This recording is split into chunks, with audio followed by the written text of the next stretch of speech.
Hello and welcome to New World Comics Podcast. I am Buck Berlin, leader of said New World Comics, store and podcast. What? Joining with me is Stephanie Cerny. The real leader of everything. Brad Reed, voice of God of Nerds to Men fame. Blessings. Everyone go check out that podcast and like the page, subscribe. It's really good sometimes when I'm on it. And joined with us this week is Steve Kerr. Hello. I'm glad to be here. Well, we're glad to have you. Oh. So, my giant, why don't you tell everyone who you are and what you do? Well, I am Buck's Giant, coming in at 6'5". That is exactly what I do. I was the first Amazo winner. I remember hearing that mentioned on one of the previous podcasts. And then also I work out at the Oklahoma City Zoo running their membership department. Ooh. I know I'm fancy. I have an adult job doing adult things. That's crazy. Yeah, but I mean, you've done quite a bit of stuff around here. Like until your schedule kind of got too much. You used to help us pull comics. I used to pull comics. I started the Big Sort of 2014. Yeah, the because the back room was just spilling out to everywhere. Yes, it was. And I helped out with that, and then also your office. Yeah, there was one time that we got his office clean. Yep, you could go to the back, and I know the surprise look from Tom, but you could actually get to the very back of it, and we had things lined up like the expensive action figures, and that are now on display. Yeah, and what's fun about the office, like very rarely will I put anything back there that really hinders movement. Right. Anyone who's helping out just goes and throws stuff, right in the front way of it. So, yeah. Office. Some people's children. Right. Yeah. I mean, we call it the office because it used to actually be an office. It's more just kind of glorified storage now. Just out of curiosity, how old is that computer back there? It's still... it runs DOS, if that gives you... It does. Like, I have the little prompt code on the front. Anytime that we had to use... Because that's what they used to type out the subscription forms on. And anytime that you wanted to get on the computer, you literally had to wait for it to warm up. Wow. Yeah, in the wintertime, because like that's where the heat kind of focuses most in that room, it worked like nobody's... Yeah, it was wonderful. And then in the summertime, whenever it was cooler in the room, it took forever to get it going. I'd have to imagine. Yeah, but luckily we don't use that anymore. It's still there. I know. Yeah, I'm pretty sure it plays a mean minesweeper. But yeah, so yeah, you would help out with sorting. Or, I mean, pretty much anything that we would... anything that I was asked to do. Happy to help out. I mean, it's comic books. It's sorting comic books. It's, reliving memories, each cover that you see. So I was happy to do it. Yeah, and then there was, dressing up for superhero school, which we'll get to after we talk about some other key points, because you are one of the longest running players in the superhero school. I believe I am. Yeah, it's back in the alphabet days. Yeah. Galen's number one, and then there's you. Yes, indeed. Yeah, whenever he gets back in the country, we'll have Galen on. But let's get to the next point that I wanted to get to. How did you get into comics? I'm going to have to say TV. TV played a large portion of that. I mean, growing up in, the 80s, early 90s, we had the amazing Batman film from 1989, X-Men the Animated Series, Batman the Animated Series, Lois and Clark, The New Adventures of Superman. Got to plug that in. And it was just a great time. I mean, you were surrounded by it, and then to find out that there are comics, actual physical books to read. I would trade comics on the school bus. Randomly, I picked up a X-Men book from the school fair, like 3rd, 4th grade, and this kid was like, "I will trade you 3 comic books for that one book." Was it the one that like Wolverine's on the cover running? Yes. Oh yeah, that guide. Yeah. That was an amazing one. Oh, it was so well written. Yeah. Yeah. But the great thing is, I just eventually went back to that same book fair and got another copy. But I also got 3 comic books out of it, including my very first issue of Superman, number 25. It was kind of a weird introduction because on the front, it looks like Superman has killed Lois Lane on the Daily Planet newsroom floor. Which you got at a book fair? No, this actually came from a friend. Yeah, that's the one that he traded the kid on the bus. Oh, okay. Yep, it was that an issue of Shadow of the Bat. I vaguely remember it was about Batman being in a castle, a Scottish castle of all things, and it was like, what do I do? Because it was the Scottish gentleman was mentally challenged, but committed a murder, so it was very of Mice and Men, which blew my 4th grade mind, because not having read of Mice and Men yet, didn't understand the implications. And is like, what does Batman do when the person that murdered somebody doesn't realize what they did? Man, yeah, that's pretty heavy stuff. But, man, as a kid, anytime I got Shadow of the Bat, I didn't realize that it wasn't part of the overall continuity. And I got so upset. Like, it was oh, man, what is wrong with this comic series? Because, a lot of comics way back then, you could just pick up an issue and read and be fine. Typically. But like Shadow of the Bat was like, we have 2 or 3 issues and yeah. Still one of the greatest things, because it wasn't so much a Batman title, but how the world reacted to Batman. Right. Which I loved. And they did a similar series with Spider-Man, which was really good too. Yeah, the Tangled Web? Yes. Yeah. That was good stuff. Yeah, I guess it just didn't lend itself as well. That's true. With Spider-Man. It is Spider-Man. Oh, yeah. So for those that don't realize, Steve is not the biggest Spider-Man fan, but don't hold it against him, because he makes up for it in spades when we get talking about Superman. Which actually, why don't we just go into your Superman love? Okay. This Superman number 25 really started it all. I mean, the Lois and Clark New Adventures of Superman, seeing Dean Cain bring Superman to life. Ever since then, I mean, Superman hat. I've got a Superman wallet. And a surprise coming later to the New World fandom. But that really led into, my parents got me a subscription at the time, which this was early 90s.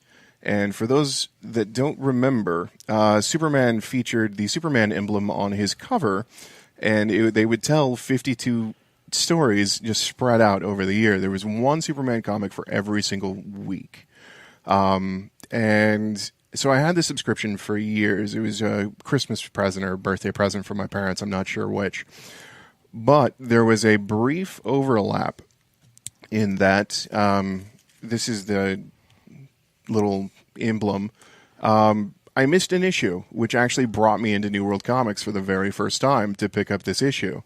So it's an interesting story. It's about the sun going out, and Superman's powers are based on the sun.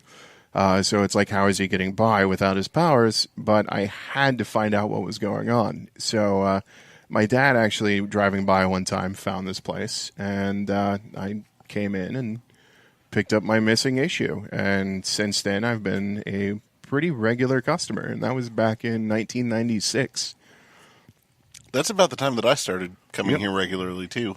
I remember some of our conversations from back in the day. You were somebody of my same age, because most of the people in the store at that time were older. Oh, yeah.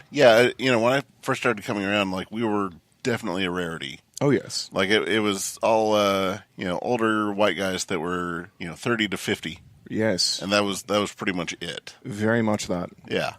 So, but it's all different now. So, it is. It's nice to see. There's a life to the store. Yeah, there's every age range you could imagine, every walk of life. Just anyone and everyone is into it now. So that's real cool. Yes, it is. But so before we get into more of your issues on like specific issues, I have so many issues with Superman. What is it about Superman? Like, I mean, some people are Spider-Man guys, some people are Batman guys, some people are Flash guys. For Superman and me, it was the ability to inspire hope. Really, just with Batman, it was doom and gloom. With Spider-Man, it was always overcoming adversity, and I just got sick of that. So I did try Spider-Man, don't get me wrong. But to have a character that every time he turned around, people were looking up to him. And because he was doing these great things with these great powers, and there was even a Superman storyline where he could have become king of the world, but he didn't. He just continued doing good in hopes of inspiring others. I kind of took that on as a mantra myself, and led to me dressing up as Superman for kids. Yeah, it's what you do, right? yeah. Which we'll get into more on that soon after we get to this. But yeah, it's always kind of interesting because most people are kind of Batman guys because he looks cool, like he looks like the bad guy, and he's the light in the darkness, Right. Whereas Superman is just the light, like he is Absolutely. yeah, and it's easier to write a Batman story, like it's it's almost a lazier job, Right. writing a Batman story because it's so relatable. Whereas with Superman, everyone's for one reason or another, he's a little passe, a little cliched anymore. But there are writers that take that and do that. Oh wait, no, here's the other things that you're not taking into account on this. Right, which sadly are few and far between, but forgive me if I mispronounce this, Peter Tomasi's run? Tomasi, yeah. Tomasi? Yeah, the one that just wrapped up. Yes, amazing. Well, yeah. Absolutely amazing, because he understood. Right, and he played it up that, and he used Jonathan as a foil, Superman's son, as here we are teaching why the world needs Superman. Yes. Like Jonathan would go off and do something, like he would, accidentally fry his cat with his heat vision, and Superman would find a teaching lesson or a moment to teach, and he would explain that he is Clark Kent, but Superman is so much more than him, and Superman has to be this thing that everyone can look up to, and it's up to them to foster that and use it to inspire everyone. So Absolutely. yeah. All right. Well, enough of that. Let's hear some more of your. Moving right along, Yeah. Superman number 150. It was kind of the end of the soap opera era of Superman, and I'll get to that soap opera era in just a bit. But this was Dan Jurgens' final issue, and I disregard the New 52 Dan Jurgens run. So this was his final issue, and it's basically a done-in-one, telling everything that he's ever wanted to say with Superman. And it's just phenomenal. I highly recommend that to anyone. I don't think I actually read this one because at the time I was just so done with Dan Jurgens, which I was discussing with Tom earlier that, in the last 10 years, whatever, I've loved everything that he's written except for Action Comics. Yes. His newest run on Action was just blah. Very much so. But But prior to that, his Booster Gold, his Thor, like it's just, right, it's amazing stuff. yeah, and you think this is a guy who was writing was like the hottest writer back when we were first reading, and now he's now he's part of the old guard. Strange to think, but no, his Thor run, because growing up, I always kind of loved Thor, just this mythical god, giant hammer. Speaks in, Shakespearean English. But it was Dan Jurgens' run that really gave me an emotional tie, because he just really brought the emotion out of, which I hadn't seen since going back now and looking at Kirby stuff. I just really loved his stuff. But it's crazy to me that after Superman, he then went on to Thor. But, the level of love that he brought to that Thor run started there.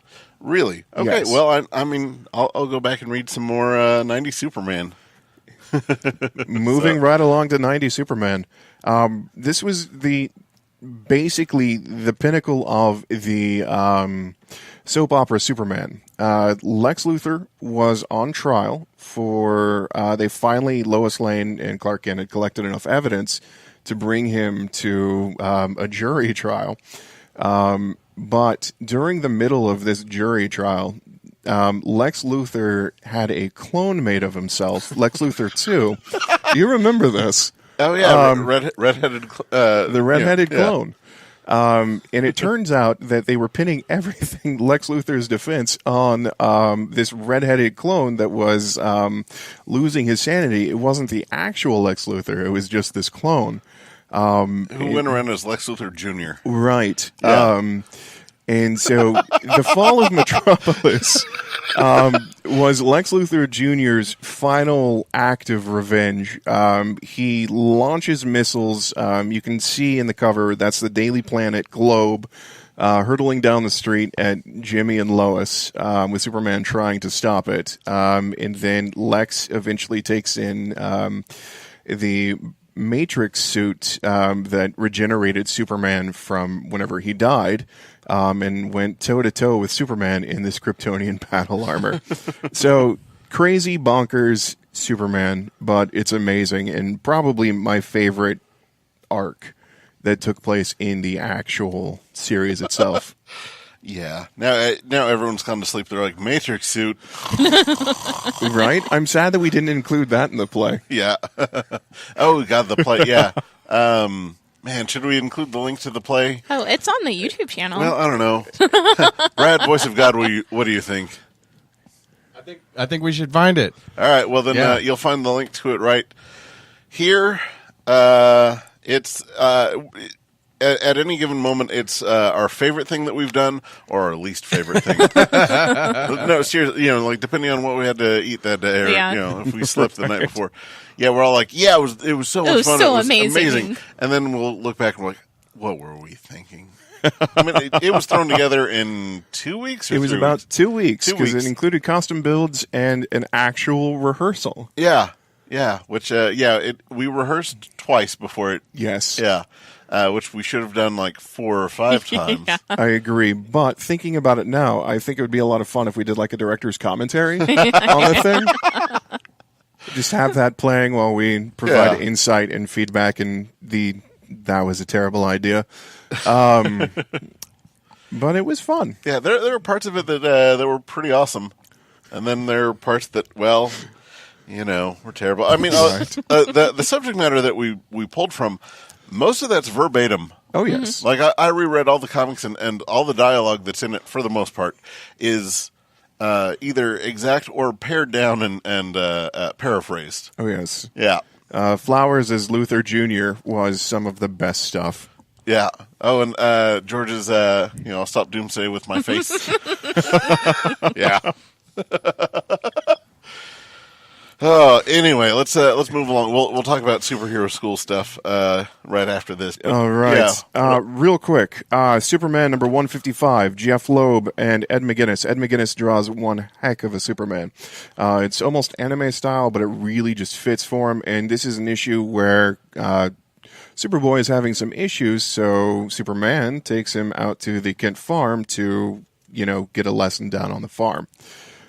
Superman All-Star number 5, Grant Morrison, Frank Quietly, Clark Kent interviewing Lex Luthor in the prison after Lex Luthor has been... This is a separate, out of continuity, but amazing. The entire thing's amazing, but this one issue out of all of it is what I'd recommend. All-Star Superman is absolutely one of the best Superman stories of all time. It's absolutely the best. If anybody was to ask me to recommend, it would be, here's your 12 issues. Right. I mean, the easy to recommend Superman is Red Sun.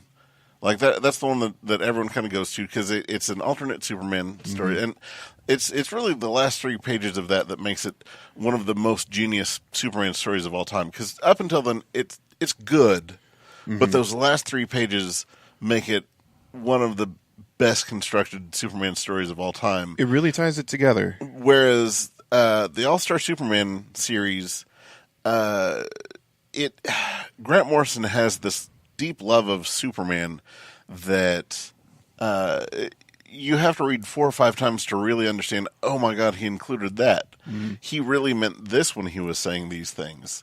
He was saying this, like in it, he explains that in one way or another, Superman will always exist for everyone. Yes. It shows different iterations of Superman, and then it even shows Superman being drawn for the first time, right, in our world, and it was Superman's real. Yes. Superman's real to us because of this, because it's the wow. It's amazing. Read it, reread it, and reread it again. Yeah. All right. Moving right along, Superman number 416. The cover is what drew me in way back in the day. Whenever you find a comic store and you just got to dig through all these back issues you never knew existed. But it has an amazing Lex Luthor story in it, where Superman takes Lex Luthor and shows Lex Luthor what he could have been if he had done good instead of evil. And just really phenomenal issue, Superman 416. Highly recommend. Continuing on the Lex Luthor train, Adventures of Superman 575. Mark Miller as well, the writer of Red Son, did this, and it was just an interesting dynamic because Lex Luthor, Clark Kent, and Lois Lane go to the theater, and Lex Luthor had hired an assassin to shoot him at the theater, but what he did, and it blew my mind, Lex Luthor caught the bullet. Very Ozymandias, Watchmen style. Caught the bullet, blew my mind that they actually moved that into an actual comic, not just Watchmen. Huh. But it's a very good story. It was one of those, it's even got a classic Superman drinks some milk that was poisoned by Luthor to get him out of the way. But because, of course, he's Superman, it has no effect. But he still does the, guys, I think my stomach hurts, just to play along. Nice. Yep. Now, that's the era that he ran for president, right? It is. Man, it is. Imagine that crazy real estate mogul running for president, huh? I can't believe it. God. Turns out to be a super villain. Anyway, so other comics you have. These are some of my current go-to, top of the pile, read every month. Justice League. If you are not reading Justice League, Scott Snyder is just crazy pantsing it up while also tying it in. There are references to Grant Morrison's Justice League run. It's a follow-up of his Batman, the metal that he did. Yeah. It's amazing. And it's very 70s. It's not Super Friends, but you've got Superman doing his best Batman voice, but finding out that Wonder Woman does it better. Yeah. The first couple pages of the first issue, the team are all linked up, and they're all talking like Batman, like doing their best Batman voice, like get him to the chopper. Let's and they're like, oh man, your Batman voice is way better than his. Wait, no, guys, Superman does the best. And then, Wonder Woman does hers, and everyone's like, nope, Diana wins. Yep. Yeah. It's amazing stuff. It's fun. Yeah. It's big adventure. I liken it to him spilling the toy box and doing that's what I'm playing with. Yes, very much that. And it's we got the Batman in a funny suit. Well, whatever. Here's the story of Batman in a funny suit. Let's do this. Right. Here's the reason that Batman's in a funny suit. And Lex Luthor is top-notch villain again, which he hadn't been in for a long time. Yeah, he was actually a member of the Justice League for right. Yeah, which was a fun concept, but no, it's not Lex. Yeah, but we're back to classic fun. Yeah, which Lex Luthor in the DC universe honestly should be the number one bad guy villain. Agreed. Agreed. Yeah. Speaking of classic fun, if you are a fan of the Fantastic Four, DC has answered that with the Terrifics. How about this first time we've ever talked about this, the Terrifics? That's Is it crazy. So maybe, just maybe, you guys have heard about this great comic called Mr. Miracle? We haven't ever heard about this. Tell us about Mr. Miracle. It is amazing. Tom King doing, I don't know, it's amazing. It's a page turner. It's You drink it in, and you're just shell-shocked that this is coming from Mr. Miracle. But, of course, I did have to pick the cover with my favorite, Orion, on it, which you will Yeah. see on the table as well. Hey, Steve. Yes, sir. Darkseid is. Darkseid is. Yep. So yeah, we've talked about that that series. I think every episode. Every episode. Maybe we've missed one, but We need to go back and rewrite that. yeah. We'll just retroactively link it. Yeah, that's no problem, right, Brad? No, we can do that. Easy. Yeah, totally. Easy. Fantastic. We'll just Yeah. put in a graphic and be Yeah. like, Yeah. Mr. Miracle, Mr. Miracle. I'll get a time stone and just Yeah, make it happen. He'll find something else that we're recommending, and it'll be like man, have you guys read Mr. Miracle? But continuing on the Tom King train, his current run of Batman is amazing. Issue 1 to 54, it hasn't missed a beat. I mean, it's got everything you would ever want from a Batman comic. Even The Brave and the Mold, which was one of my favorite issues, where Him and Swamp Thing. Thing. My God, they teamed up. So my favorite moment of that was Swamp Thing's in the Batmobile, and he looks over to Batman and says, "Why do you have a car?" And Batman looks over to Swamp Thing and says, "Why do you have a body?" So, Swamp Thing's the Right. the He entity is of all the green. of all the plant life on Earth, and he's got a body, yeah. So it's fun that that you bring that up because Scott Snyder's run on Batman, when it came out, we were like, oh my God, this is the best Batman is going to be for the next 50 years. Right. It Nothing can't is going to get better. top this. And then immediately after Tom King does this, and it's oh my God, it's better.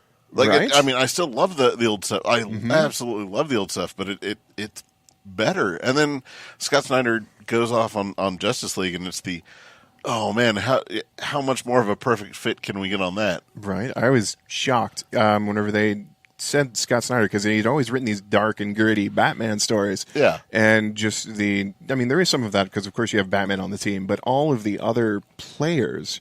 And I was just shocked at how well he made them mesh. Well, because he did Superman Unchained, right? Yes. Yeah, Which was a and- very good Superman story. But see, for me, I thought it was just okay.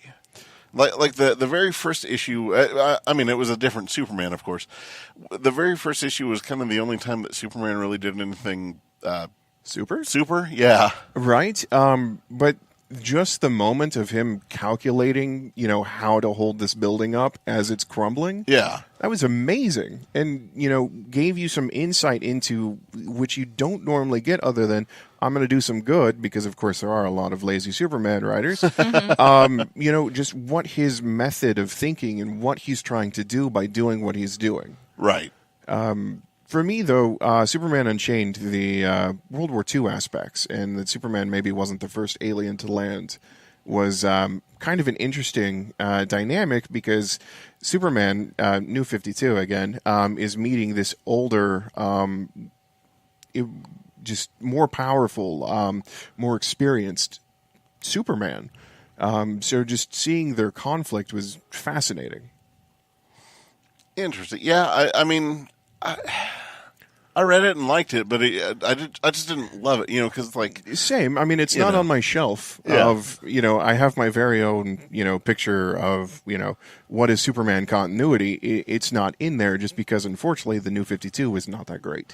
Yeah. With that, I tell everyone, pick out the Batman, pick out the Justice League, and kind of leave the rest. Right. There are a few things here and there that, worked, but overall it kind of muddied the waters. It did. And now they're trying to fix it with Rebirth. And Well, in my opinion, Rebirth has fixed so many problems. Yeah. quite a bit. I couldn't sing the praises of Rebirth enough. Yeah, it's like New 52 came to repave the road, and there's nothing but potholes, and Rebirth is just coming in and filling them. Yep. So, It's been quite an enjoyable ride now. yeah. Speaking of fixing some potholes, we have my final recommendation of new challengers. It's Scott Snyder again, playing in a different toy box of the Challengers, another Jack Kirby creation. And he's mixing the old with the new and taking it to brand new heights. Trying to remember what it was exactly from this particular issue. But it's just other Kirby concepts as well, which were just amazing to read. And see, it's nice to hear that you recommend that, because I read the first one and thought, man, this is a trope that I've seen over Right. and over. That, honestly, the words "hot garbage" came out of my mouth because I was so excited. Because It's Challengers of the Unknown. Challenge of the Unknown, which most people don't understand who or what they are. They were the scientific exploration team in the DC universe, which is a lot of what I love with the Fantastic Four, and I will say that Jack Kirby may or may not have created Challengers and Fantastic Four. I'm just going to throw that out there. He did. Yeah. So I love Jack Kirby. Just got to get that one out there. Yeah. But with the new Challengers, the first issue was a bit of a stinker. Second, third, and fourth, it's really ramped up. It's only got 2 more issues, so I'm curious as to where they take it. yeah, because the first issue, it's all these people that get pulled out of time right before they die, and they get the weird hourglass symbol on their forearm, and then there's the mysterious character that's like, "Hey guys, I pulled you all out for a special reason. You don't know what that reason is? Too bad." Tune in next week. Yeah, Well, next month in yeah, this case. and But it was the pass. I'm done. it gets better. I think that whenever this is collected in a trade, top seller. Yeah, I mean, what happens in 2? Like just give me a little taste to fix that bad taste in the mouth. You find out who the mystery person is, and the original Challengers come back. Really? Yes. Oh, man. Okay, it's weird that it's that easy of a fix for me. But with the Challengers of the Unknown, it really is. Like the person that we find out that it is, are they important in the DC universe? Yes. How important? Will it spoil the story? It will spoil. Oh man. Oh no! Just really have to know. I'm sorry. Oh man, is it Spectre? I wish. Is it Detective Chimp? Sadly, no. But read Justice League Dark if you are interested in the new adventures of Detective Chimp. Which that's another one that I read the first one and was like, man, it's okay. Like I love these characters, but man, yeah. And then after the second issue, it's hey, I'm back in. All right, Right. let's go, guys. Right? Man, all right. So third and final guess, is it Red Tornado? It is not. It is not. All right. Well, I have to read this new Challengers. Please do. I highly recommend. Man, that's exciting. Okay, well, yeah.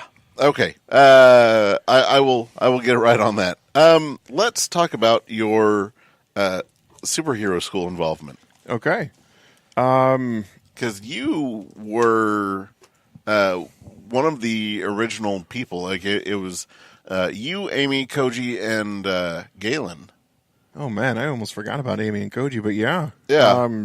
Jeez, that's way back in that time machine. Yeah, and then Blaine started coming around, and he brought some friends, and then That's just kind of how it spiraled into what it is today. Is you bring in one, and then they bring in friends, and then they bring in friends, and now you have this entire troupe yeah, of superhero actors. family I call them, the New World family. Yeah, The New World Family. Yeah. It's got a nice ring to it. yeah. No, I mean that's honestly what it is. Like we talk about the Amazo Award show often enough, but like it's really kind of the annual family gathering. It is It's potluck kind of, and everything. yeah, it's our little Christmas that we do for ourselves. Like, it's Do you remember how small the first Amazos was? we had I do. we had 28 costumes for that year. Like, we sat in a semicircle. Yeah, We did. It was so small. We did. Yeah. I remember the second year, maybe third year, whenever I came in, and there were just rows of seats. I'm just like, And now it's like standing room. this is a thing.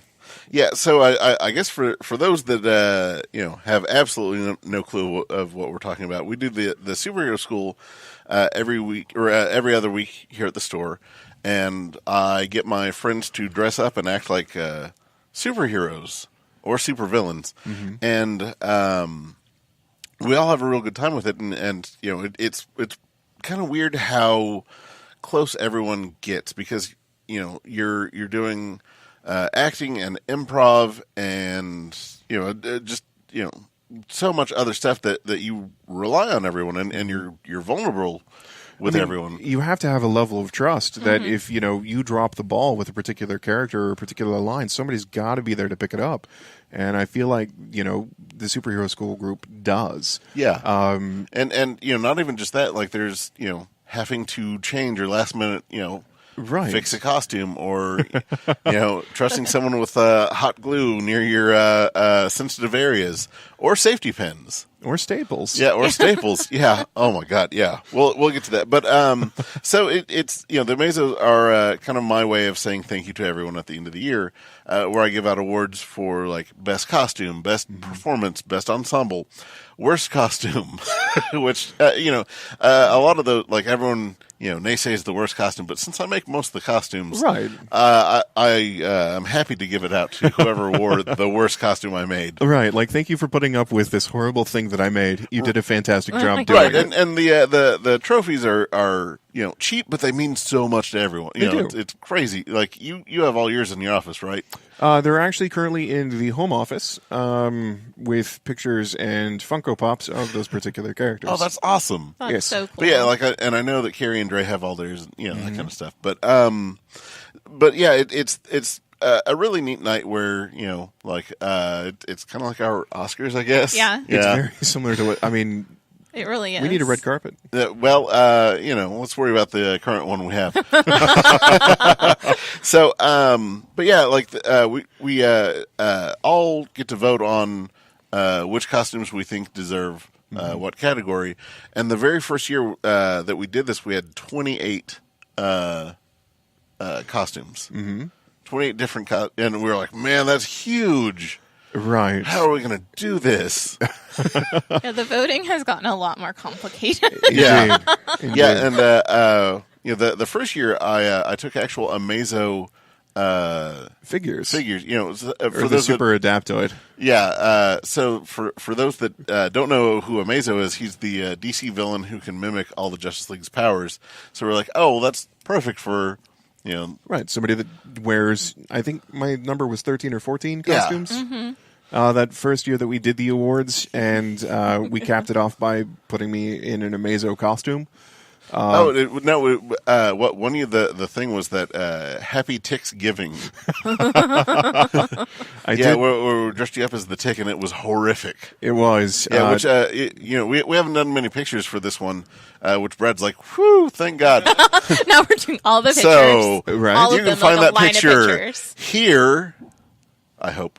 I'll find the picture. Yeah, it's somewhere.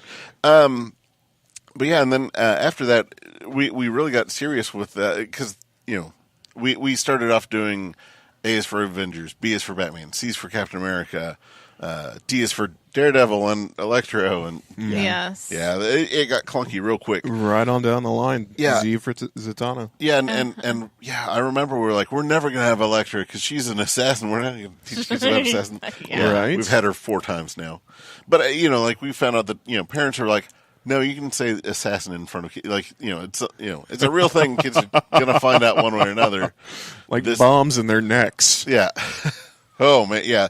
There's some things for superhero school where like, man, does this pass the TV Y7 thing? And then we watch the cartoons like, somehow, yep, yeah, it does. Yeah, the kids are teaching us stuff. Yeah, Nice. the kids are like, when you shot that guy, and we're like, what? Who taught you that? Oh. Yeah, but your first character that we had you do was actually predates the superhero school. We had you as Thor. Yes. For a Thor, not even a Thor movie, it was the Avengers movie. We were invited out to a movie preview. Mm-hmm. Oh, it was for the Thor movie. Was it? Yeah, because all that predated superhero school. I vaguely remember duct tape, and at that point in time, I did actually have long hair. Yeah. Which would have put it back in the Thor days. Because the Beans made you the knit Thor cap, Yes, they did. and which, we used that for your Thor helmet. Yeah, because back then I didn't really know how to do anything with foam, so everything was cardboard or duct tape or hot glue. and my knit cap was amazing. It stole the show. Yeah. It actually had knit wings and everything. I really enjoyed that. Yeah, and then do you remember who some of your other first characters were? Really? It was Thor. I was your go-to Thor for the longest time. But then I remember shaved my head for Mr. Freeze for Batman Day. Before that, Batman Day was then, and then after that, when your hair started growing back, you were Orion. I did become Orion for one of the O schools. Yeah, and that was the same day that we had Dan Panosian and Dave Johnson.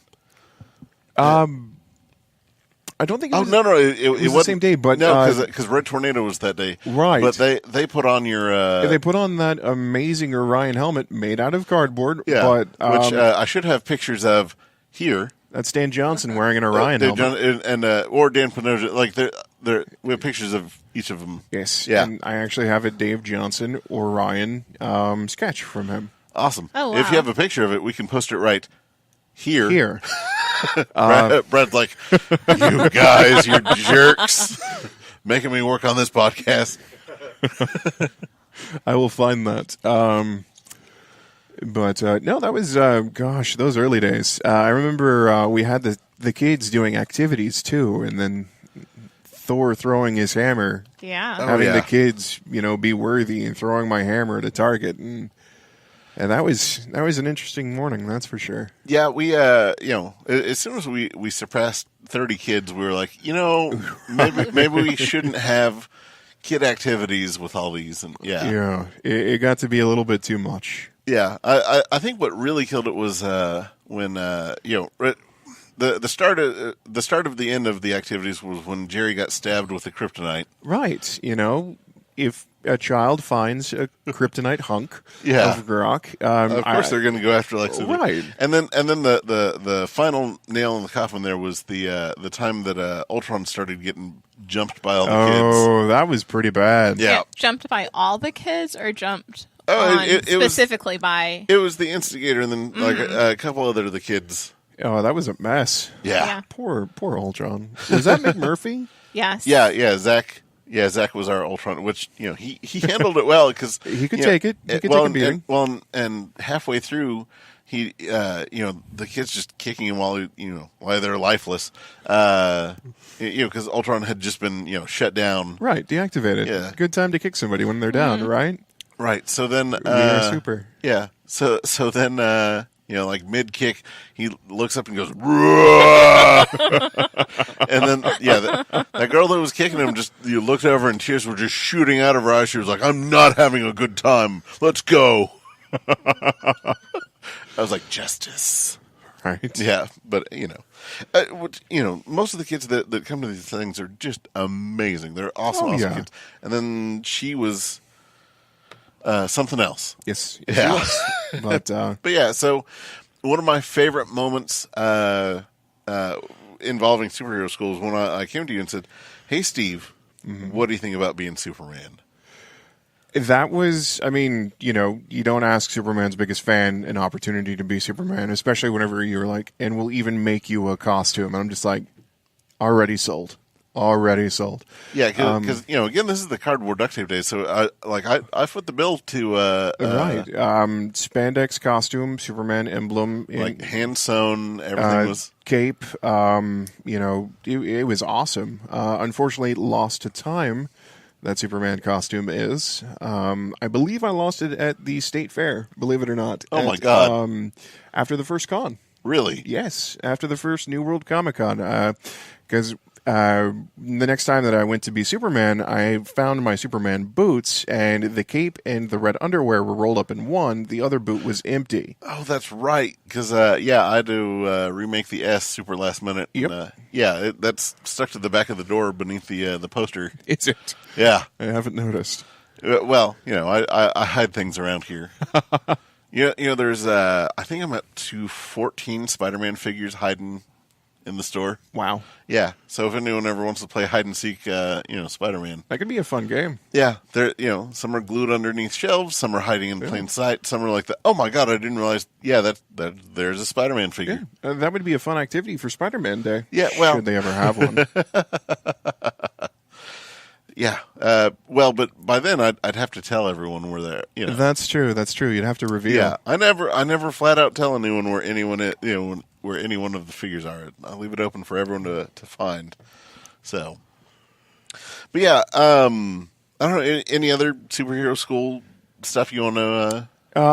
So I've always played Thor or Superman. These great characters, good examples of doing the right thing. And then I was given an opportunity to play just a character out of left field for me, but a character that I've always loved, the Punisher.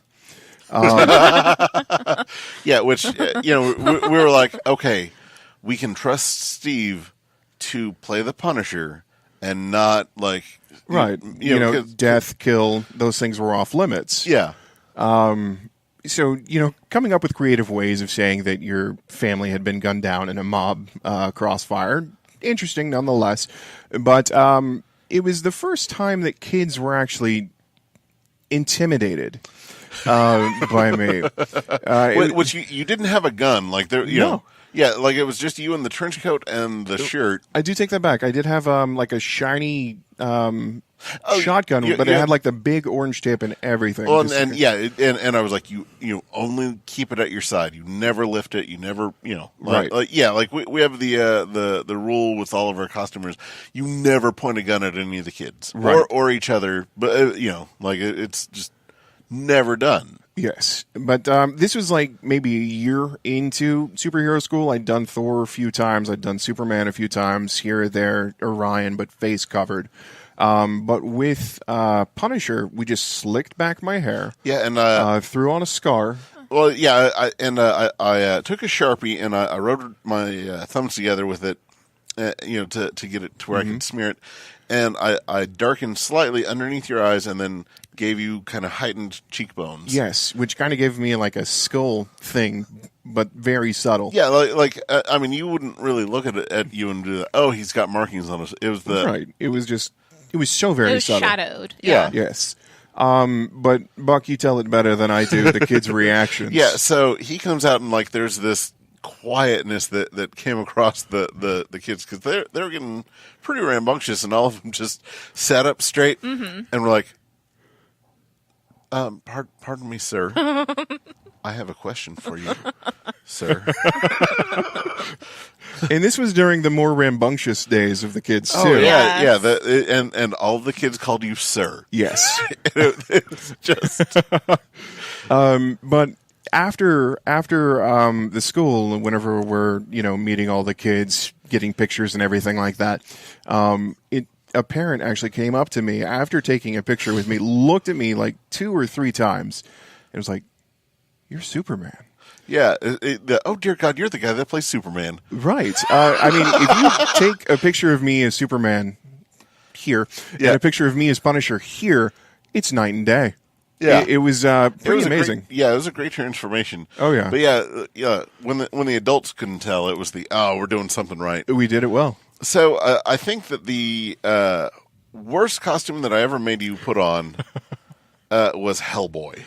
Was it really though? Really? Well, okay. I don't know. Well, okay. Here is everything from my perspective because I was the one getting you into costume. That's I remember true. that so fondly. So we were trying to get everything together, and nothing was going right on the costume. So you're like, just hot glue things to me. Just hot glue it to me. I can take it. Let's do it. Just staple this in. I'm good to go. I'm like, no. So you made me put hot glue on the Hellboy horns and hot glue them to your forehead. But hot glue is fine. It's latex. No, well, here's the thing. The hot glue that we were using was just boiling. So you had mild blisters from that. And then turns out Steve here is allergic to latex and didn't tell me. So to seal the horns, I put down some liquid latex. That was an interesting removal process. Yeah. That is for sure. So here's a picture of Steve as Hellboy. And then probably half an hour, 45 minutes after, I go in back and we're like, hey, Steve, how's that makeup coming off? And he looks like this. And it's the most horrific thing I've ever seen come out of that bathroom. It was pretty horrible. It was I was just like, oh my God, we need to get you to the hospital. And he said, most of it's the paint. Right, because it was red paint covering, the blistering Yeah, skin. but then I found out later how much of that was blood. Yeah. Yeah. It could have been better, but hey, it could have been worse. Yeah, you walked around for like 2 weeks with like little crescent moons on your forehead. Just explain. No, I was Hellboy. Right? Yeah. Work was interesting during that time. Yeah. Yeah, and we did get that really good picture with you and Father Shane. Oh, that was the best. Yeah, where you're with the Dirt Devil and he's just looking disapproving. Which, for good measure, we'll throw it in here. Take that, Brad. So many pictures now. Yeah. Show's over. Yeah. Well, I mean, honestly, pretty close too. Is there anything else superhero school you wanted to get to? No, I think that was it. Those are some good times. Unfortunately, I haven't had a chance to do much this year, but We'll make sure see to you throw around you at in Christmas. Yeah. Oh yeah, definitely. But there is one store story. Well, there's several store stories that we should get to with you. We can tease the one of you running through the table. That was probably the reason I have neck pain today. Oh, I mean, this isn't going to be the only time you're going to be here. right. Oh, no. Because there are too many stories and too much we have to talk about. Oh, Yeah. quite a bit. I mean, there's the time that you threw the trash can across the store. All right. So, We'll tease one now, and we'll have to do like a follow-up one with just store stories. okay. I'm down. But so you've been helping out here for a while, and then every night that we would get done pulling comics, way back when, we'd all get together and go out to eat. Right. Hop in my car, go out to eat. Yeah. Random place every single time. Yeah, and it's you, me, and 2 to 5 other people. Oh, yeah. So it was usually about that, and sometimes it's kind of the same people, sometimes it's just vastly different people. But this one particular Tuesday, it was raining really, really hard, and like no one was coming in. Like it was just torrential rain constantly, and this baby blue stretch limo pulls up in front of the store across the parking spaces right in front, and this guy gets out, runs through the rain into the store and is just soaked. He says, "Hey, do y'all buy video games?" I said, "No, not really." Because we don't like. Right. You all. don't carry them. But there was this new Tomb Raider game that was out that I was like, "Man, I'm dying to play it. I'm hearing great things." He had one in his hand. I was like, "All right, man. Normally I don't do this, but how much for the Tomb Raider game?" He's like, "Oh man, give me $10." So $10 for this $10. brand new game? Right. Yeah, I'm in. Let's do this. Oh man, I was so excited because again, I had heard only amazing things about this. So the guy hands me the game, and then he is like, he looks outside and says, "Man, it's not going to get any better," and he runs off, runs back into his car. And the girl that was working for me at the time looked at me and she said, "You probably should have checked the disc." I was like, "It's fine. Trust people." All right. So I open it up, and it's Chumbawamba's Tub Thumping.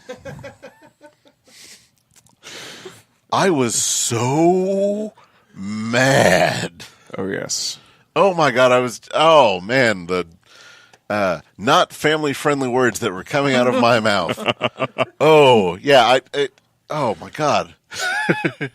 So, just all day I was just fuming over this thing. And I was, anyone that was coming in, I was like, "Can you believe this? This injustice in the world?" Yeah. So, it turns out that it was, early May, and later that evening, there were tornadoes. Oh, yeah. Yeah, lives were lost, homes were lost, people were devastated. And suddenly, all of a sudden, that didn't matter. I thought, oh, man, what a jerk I've been. I can't believe that, oh, man, I wasted $10 on a, thing that doesn't matter at all. So, you had Perspective was given. Yeah, so we got done pulling comics and we're like, hey, do we want to go eat? You're like, yeah, let's all just kind of hang out, be with each other. And you're like, hey, bring that CD. You're going to love it.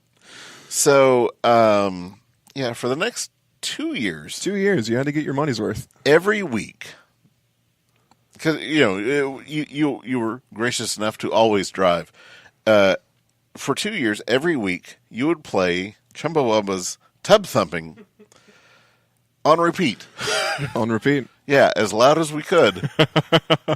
Typically windows down so everybody else could enjoy it everyone too. else, yeah, which was really fun at stoplights where, the song would end and you just replay. Oh, yes. And it actually got to the point where if, which restaurant we were going, like the Chinese restaurant on South Meridian, it was like, that's 3.5 Tub Thumpers. Yeah. Yeah. So, and every time that it comes on, it's sit back and enjoy what you have. Absolutely. Don't be a jerk. So, yeah, and you know what? Honestly, I think that's a great place to end this. I agree. Yeah. So, thank you all for listening. Sorry for those that don't get to watch this, that don't get to see all these amazing pictures that Brad graciously uploads for us. Thank you, Brad. Painstakingly. Yeah, painstakingly. Yes. Yeah. Tell everybody where the store is, Buck. The store is in Oklahoma City at 6219 North Meridian Avenue, just south of Northwest 63rd Street. I have been Buck Berlin, owner-operator of New World Comics. With me is Stephanie Cerny. And voice of God, Brad Reed of Nerds to Men fame. Find it pretty much everywhere that you can find New World Comics podcast. Like and subscribe to his page. And Steve Kerr, thank you so much for being part of this. Happy to be here.